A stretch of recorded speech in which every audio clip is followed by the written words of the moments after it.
Welcome back. Now with the distribution of the COVID vaccine underway, the next challenge becomes how to make people feel more comfortable with returning to offices and other places. It's where air purifiers could come into play. And the reason why my next guest is seeking emergency approval from the FDA to help fight the pandemic. For more, I'm joined by Joe Urso. He's the chairman and CEO of ActivePure Technologies. Joe, welcome. And what do you need FDA approval for specifically? Thanks, Kelly. Well, FDA approval is very important because that clearance gives the assurances to people that you're bringing medical-grade protection to everyday places like businesses and schools and homes. And in fact, Kelly, we already have it with our ARIS Medical Guardian, where we demonstrated enormous kill rates against RNA viruses and other pathogens. And we're now bringing it to the FDA to approve us for our specific tests on the SARS-CoV-2 virus, both in the air and on surfaces.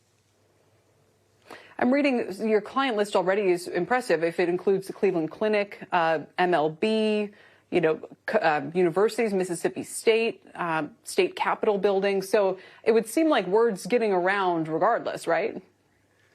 Well, it is slowly, but I'd say we're just scratching the surface on it. And there's a lot more work to do to try to help people get back to life as we know it.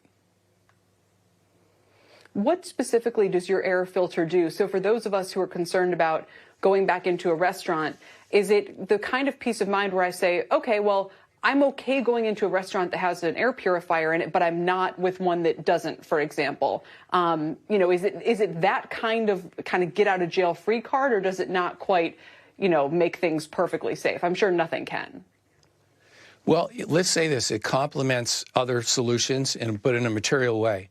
We recently got our test results back from the University of Texas Medical Lab, where we killed 99.9%, more than that actually, of the SARS-CoV-2 virus that was nebulized at over 10 million particles per milliliter. We killed them in just 3 minutes. And that kind of protection, that kind of real-time protection that basically attacks the virus at its source, literally as it's coming out of your mouth, creates an enormous safety net. And while nothing's perfect, God help you if someone should cough in your face or something like that, it could be problematic, but it would make a material difference in giving peace of mind to help businesses reopen. But do you think if this were widely deployed, that would actually go a long way towards getting us back to normal, no matter what's happening with vaccines and so forth?